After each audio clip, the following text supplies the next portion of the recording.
Hello, everyone. Welcome back to a special edition of the Radio Forward podcast. I am very excited to bring on a director who is featured at Toronto International Film Festival, Siyou Tan, for their movie Amoeba.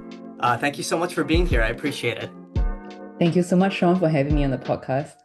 We're gonna jump right into your film, Amoeba. I went into the film not knowing too much about Singapore besides you know, the factoids that everyone sort of seems to know about Singapore. So the chewing gum, the death penalty, the history with the British colonialism and the port city. But the film is very clearly a deeply Singaporean production. It's one that has so many elements of language and culture built into it. So I'd love for you to chat a little bit about your connection to Singapore and why you felt it was so important for you to make a strictly Singaporean film, one that features the language, I mean the dialect, and one that features, the various folks that inhabit Singapore. Yeah, thank you for your question. Actually, you know a lot about Singapore, much more than most people, It's because very rudimentary knowledge. no, but it's kind of a lot because Singapore is a tiny, tiny country. I mean, it's a city-state and it's a small country. Most people think it's in East Asia, but it's actually in Southeast Asia at the tip of Malaysia. So why did I want to make a film about Singapore? I guess I grew up in Singapore. Like all my formative years were in Singapore. In when I was, I guess, 17 or 18, I left Singapore for college in the United States, and I've kind of stayed in the United States since then. We're going back to Singapore more and more, and in the past few years. But I think being away made me, I don't know, something about being in a place in your formative years kind of roots you to that place in a very, at least for me, in a complicated way. To put it simply, I guess it's kind of like a love-hate kind of thing. And looking back on it, I think I don't have any like logical reason, but there is a reason. I guess there's something that is pushing me away and sort of preventing me from going back. I think I felt even now as an adult, I think it's a little difficult to live in Singapore for me personally. And but why then, spend all these years making a film about Singapore, about the people in Singapore? I don't know. I think it's a big part of it for this film, I think, is to sort of investigate how we grew up. And I think, just being exposed to so many different cultures and people and now I live in Los Angeles, like lots of people from all over the world, and just hearing how people grew up and what their lives are like, I was like, wow, growing up in Singapore is very strange and very specific, and no one can understand it, except if you grew up in Singapore. It's this strange mix of like being very, very strict, and a little bit even masochistic. I think, I don't know, people have this attitude of like, if I cane you, it's better for you. I was caned, um, by my parents. And pain is love, and at the same time, it's like a very young country. That kind of looking back, I can see that at least my generation, felt a bit like an experiment. I guess, actually, if you're a ruler of a country, everyone is an experiment because you don't really know what you're doing. You don't know how the economy is going to go. But for me, I felt like an experiment. And you know, when I did my short films and I was thinking about my feature film, it was this mix of having something that, like a weight on me. Why did I leave Singapore and find it so hard to go back? And at the same time, um, I guess I was a little unable to find the same kind of intense friendships that I had in middle school. And there was a part of me that felt very sad. Like, is it that if I move to a different country, I'll never be able to find the same kind of friends? Or is it just an adult thing? Is it a teenage thing? So I think it's a combination of these things that made me want to really, really explore and investigate this growing up in Singapore as a 16-year-old kind of thing. So speaking of punishment and discipline, that features quite heavily in the film, this kind of aura of disciplinarianism that the school kind of conducts their relationship between the teachers and their students. But there's also glimmers of defiance.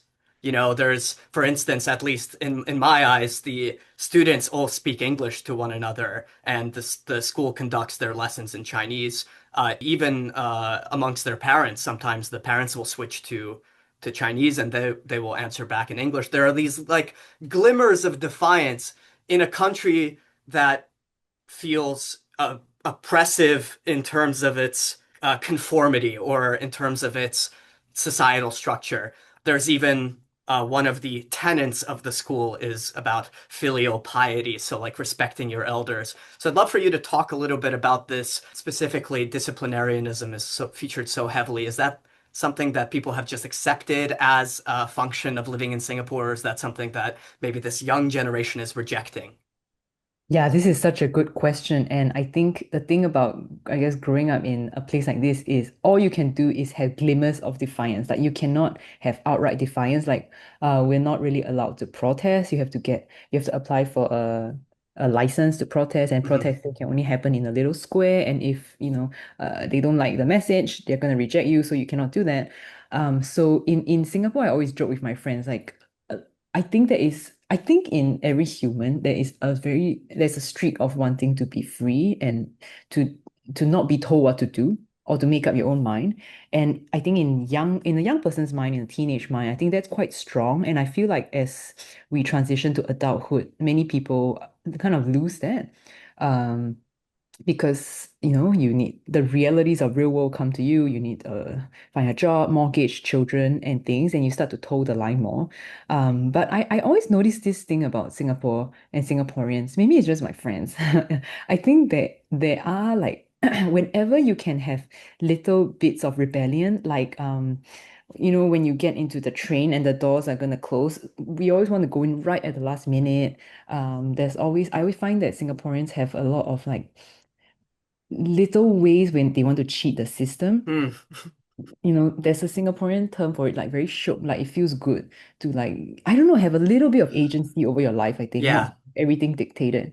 And exactly what you say about the language choice, that is completely realistic because at least for us, when we went to a Chinese school and my parents being very Chinese, um, speaking English was a way to kind of, yeah, be defiant and say, I don't want to listen to you. I want to do things the way I do. And I mean, there's the way language is done in Singapore also is a bit of a colonial hangover. Like, Hmm. um, because it was a British colony, people that speak English better or speak English at home tend to be of a higher class, whereas like the people that speak Chinese at home are of a lower class. And dialect is another sad thing. Dialect is like kind of more of my grandparents' language, and it was sort of like eradicated.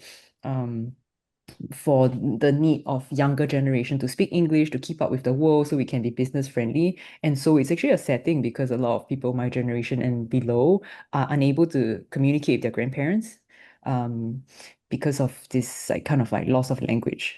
Singapore in its current state has only existed since the 60s. So you have first generation immigrants a lot of the time to Singapore bringing their way of life, but also their language. And now you have a lingua franca that the entire country operates on with the English language. And so it kind of gets lost between Yeah, generations, right? yeah. Um, I also there's the whole concept of the ghost that is haunting a main character Chu's room, right? But we associate ghost stories very often with, you know, countries that have a deep, rich history and generations and generations of trauma, and the ghosts emerge from this trauma. But again, Singapore is only what, like 60. 60 years old, right? Yeah.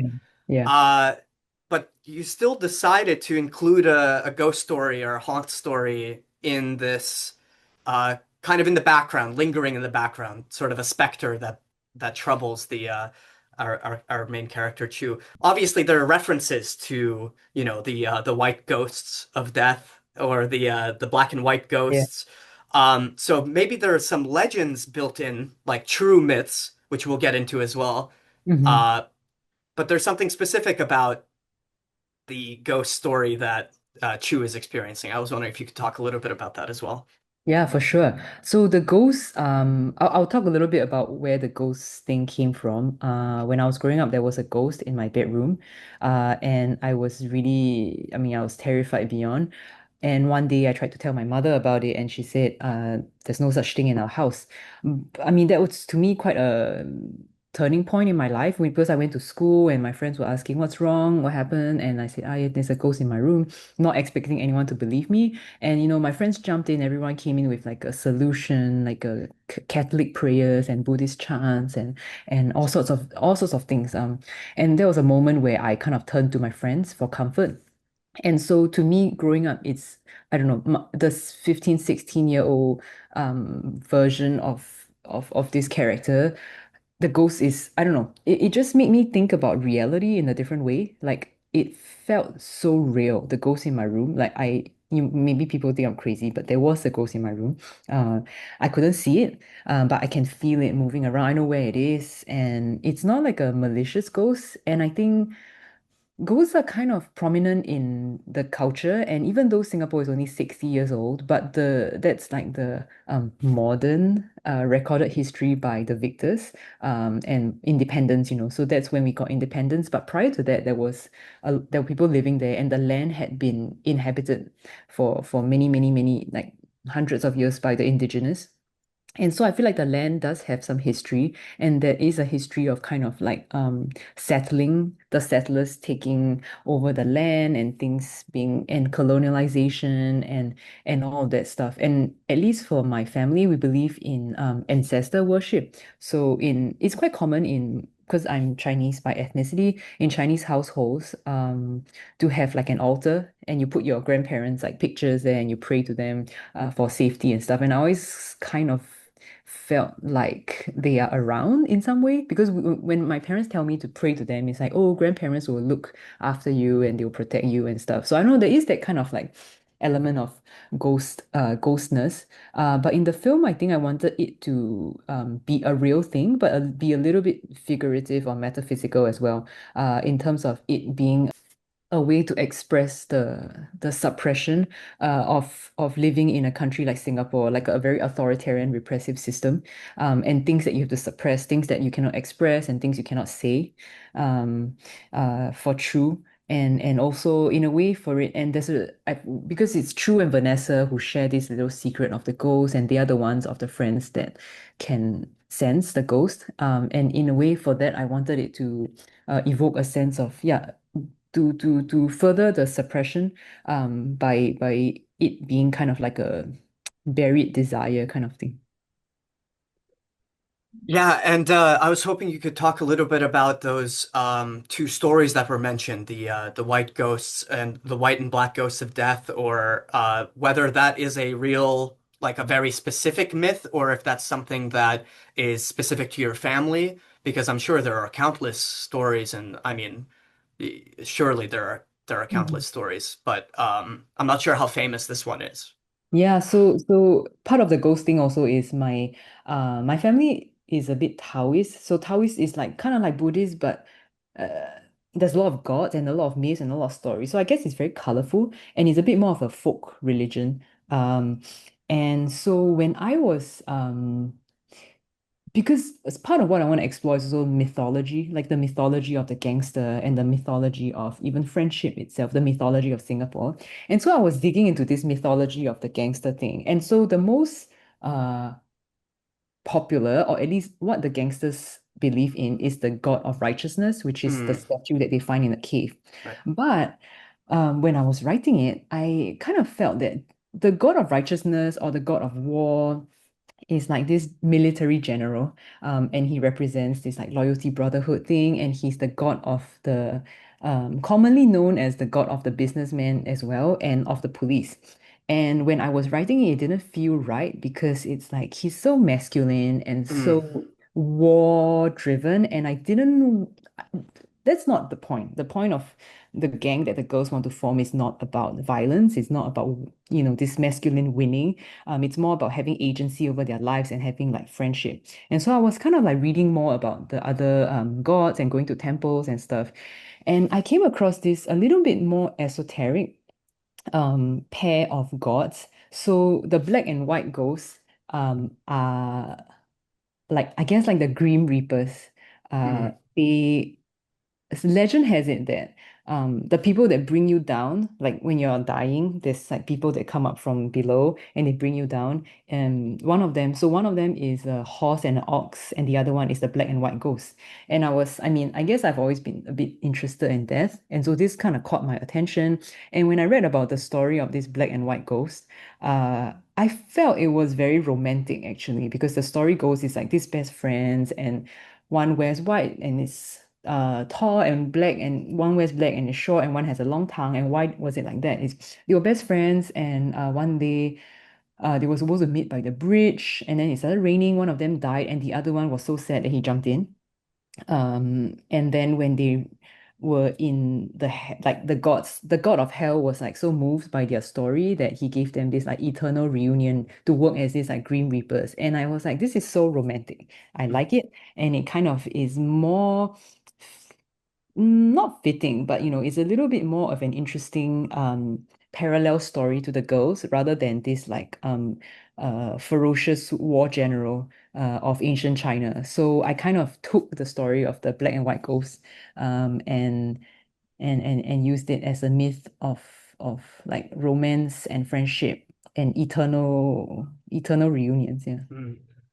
There's obviously so much to cover with this film, but I obviously the main pulse of this movie is this beautiful friendship that emerges between the four girls.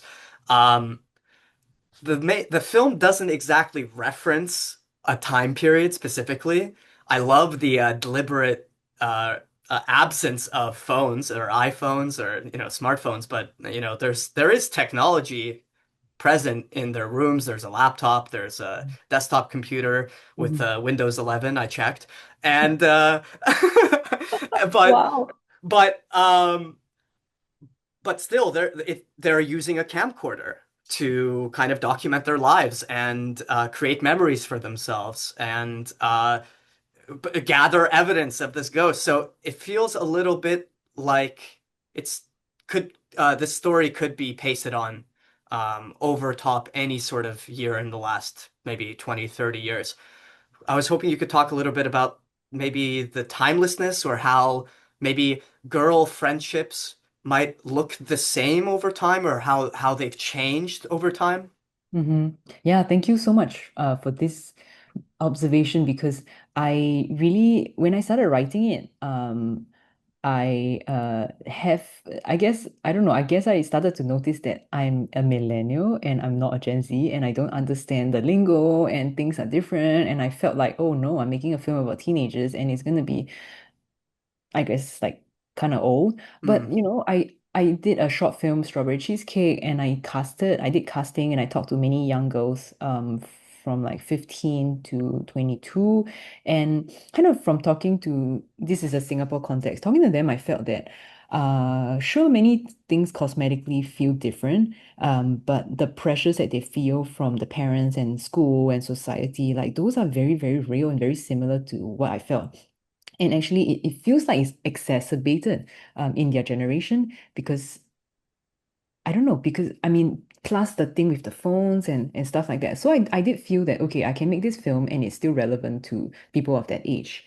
And so I also felt that like visiting some schools, I was thinking if I'm a school administrator, what do I do with the phones, right? So I visited some schools and I saw that they would confiscate the phones in class and put them in front in like a box or something like that.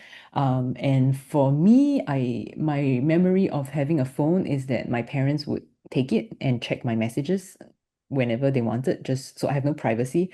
And so all of these combined, plus combined into how I wanted to have a little bit of a device for the girls to for it to just be their own. And it's not one of their phones, it's like something else completely. And I also like visually to mix media a little bit, like have a main camera juxtaposed with like more of the energy of the camcorder. And so one time I was in LA, I think I went to a concert, and I was like, oh, there's like a very like a Gen Z kind of person recording using like a camcorder. And I was like, okay, now I can make this film. And maybe this is like the camcorder and old digital, those point and shoot cameras, like those are like coming back. hmm And I felt that I could make this film as contemporary, but a little bit with like the soul of the 2000s. Well, as someone in Toronto who has been around the DIY punk and rock scene, Yeah. I can tell you for sure that this stuff is coming back. Great. You'll see people recording with lo-fi equipment all the time, Yeah. like with Nintendo DS's, but like that Ah. don't have a very good sensor. It's like a less than 1 megapixel camera Uh-huh, that they uh-huh. just bring their DS and record the concert for specifically for that lo-fi feel. Wow. I'm sure also, I mean, there's a great song in your film by a Singaporean band, Astral, right? Yeah. Yeah. This genre of shoegaze is reemerging all over again with a Oh, new cool. wave of shoegaze music, Yeah. and so, despite there being nostalgia kind of signifiers of nostalgia in the film, it does feel quite relevant and modern, and it doesn't feel out of date at all, despite the fact that we don't see them using smartphones. So I Yeah. can, at least from my perspective, I did go to high school in a time when everyone was on their phones and everyone was on Uh-huh. social media. I mean, Ah. I'm 25, so like Oh, I you're such graduate. a baby. Yeah, exactly. I graduated high school in 2018, and that was my high school Uh-huh. experience for sure. So Yeah, yeah. uh, but still, it feels so tactile and real, the film, and very much relatable, even though I don't have the not history. I don't have the experience of girlhood and the very Mm, specific pressures that are related to that. mm, Obviously, there are, conversations with the students and their teachers about the length of their skirts and, mm. I don't know, having a family or starting a career. Yeah. So, certainly, but regardless of that, I still felt like it was very real. The Cool. film specifically has a very realistic feel. All the girls' conversations feel extremely natural. They have such unique personalities. How much drilling was there before the shoot? Was there a lot of rehearsal, or did you leave a lot to improvisation? How did you achieve this like naturalistic feel? Yeah, so I think when the film started to become real, I thought that the most important thing, I mean, everything's important, but the most important thing is that the girls need to feel real and they need to feel like a group of friends. And so I would say casting is a big part of this. And we casted for many, many, many months. And I guess it was many rounds too. We got them in groups and then, and the groups became smaller and smaller and wanted to see the group dynamic, whether they could fit the character and whether they could become like a group of friends. And so when we cast, I don't know, casting is like 50% of how this is achieved, I guess. But after we casted them, I I forgot about this. But during the Q&A, the actors actually it's interesting to hear from their perspective too. Because for a long time, I think, sorry, there's this truck going by. Oh no, Hope I hear yeah. you just fine. Okay, great, great. For a long time, they don't know anything about the film. They just know that it's girls' school and girl gang. So they are really like super committed going into the dark about this. And I guess they just trusted me and the casting team. So they came back like, week after week. And I didn't give them the script. We just kind of give them a little bit more, a little bit more. And eventually there was like a script read. And by then I think we had built up this relationship, kind of me and the actors, of a bit of like intimacy and protectiveness. Like I protect them and I give them a lot of space to be themselves. And it's very, I guess in a way, it's very unhurried, and it's very playful. So we have really created that kind of environment where I think it's, I don't know, shedding a little bit of their persona, shedding away this feeling of wanting to perform or wanting to hit the right notes or something. And so by the time I gave them the script, it was quite late. But from then on, it was kind of like script and character work. So it was a lot of conversations. I remember kind of like long, long, like conversations with them about the characters in each scene, what's happening, and like we imagine the scenes that are not even there.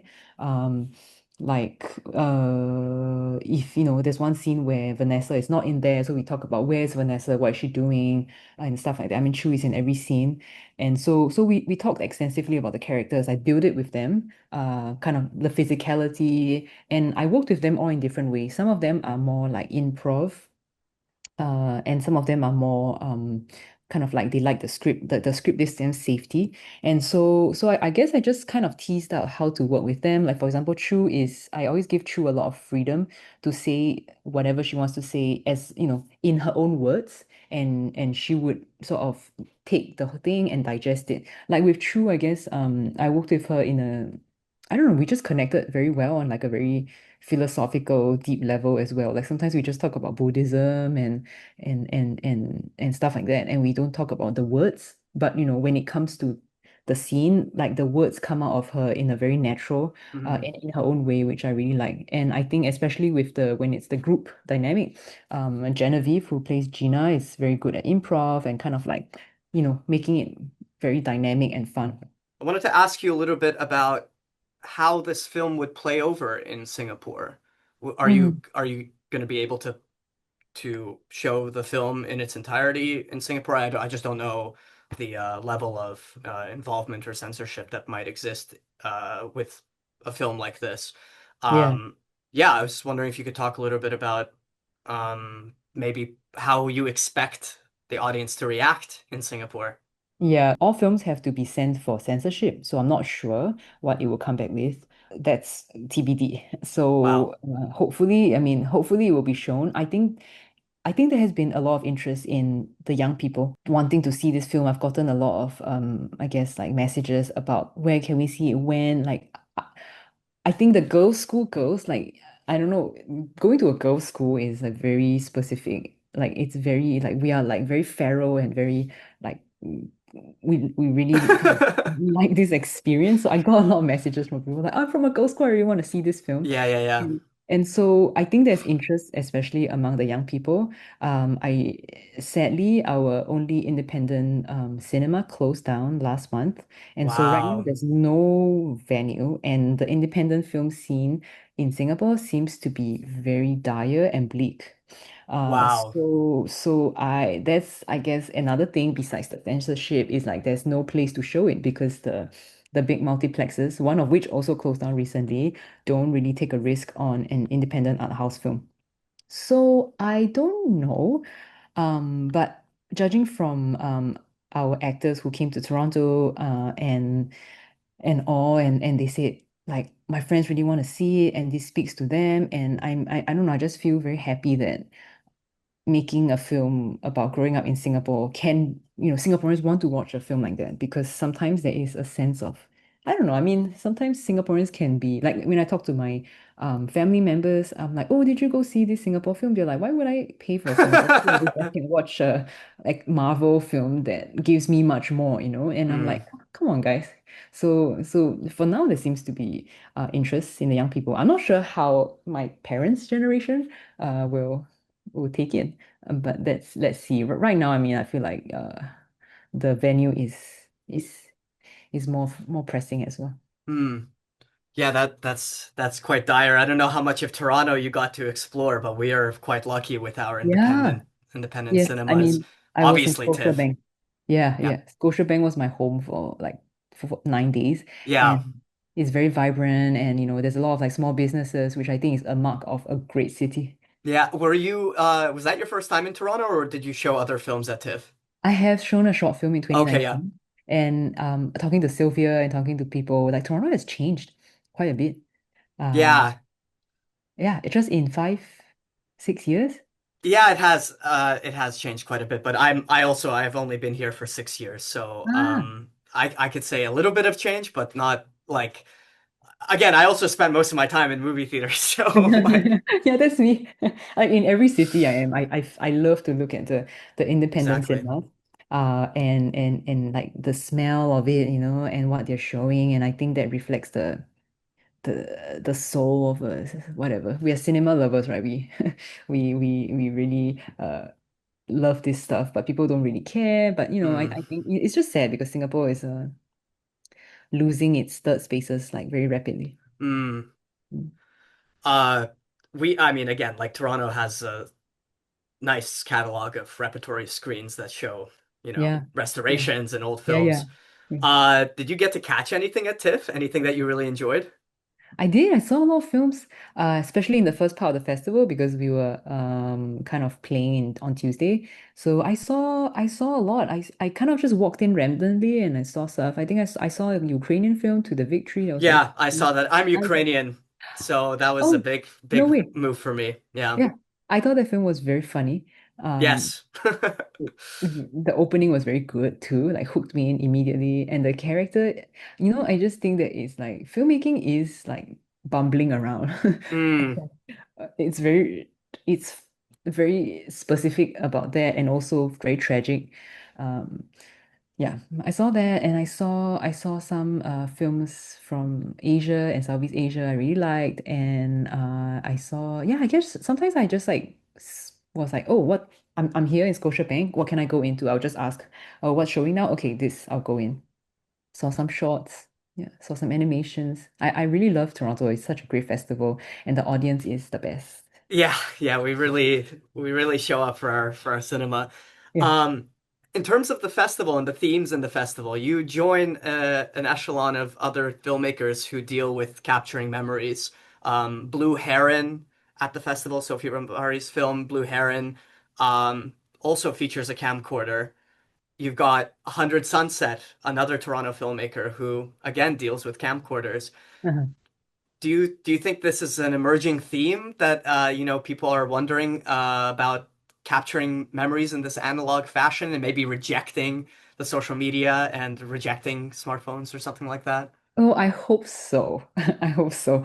I mean, smartphones and all. I was never really someone that documented everything and was on social media much. But with my aging, I have started documenting lots of things. In the sense that when I hang out with my friends, I will take a picture and things like that. But I think that when I picked up the camcorder and I do some film photography too, I think it's completely different because it's not instant, and you do stuff and you have to put it down and you have to go the extra effort. And I feel that it's this more time and this effort and the process and the waiting and the not knowing is the uncertainty that makes it more special and the Mm, limited quality, because I take many pictures on my phone, but do I look at all of them? But a roll of film, yeah, I study them very closely. mm. And I mean, if that is reflective of how we feel about craft and handmade things and doing things with our hands thoughtfully, then I welcome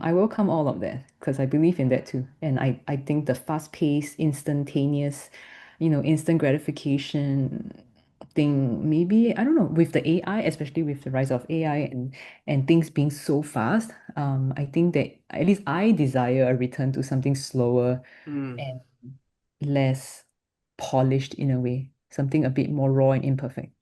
I want to quickly squeeze in one last question about if you could just shout out a film or two that really influenced you, the ones that stick out to you, maybe something in slow cinema, something in Southeast Asia, before we finish up. I This know is it's a a tough question. tough question, but one film that I love and have loved for a long time is Rossi by Koreeda. Uh, Mm. that film got me at a time when I was alone in the United States and grieving, and it has always like the one time I saw it like alone in the movie theater, it was like very, I don't know how to explain the sensation. Thank you so much for joining me, Siyou. I really appreciate it. Mhm. And best of luck. I hope you get to show your film in Singapore in the full light, you know? Thank you so much. Thank you, Sean. Thank you for having me. And I love the questions and super excited to discuss the film. Thank you.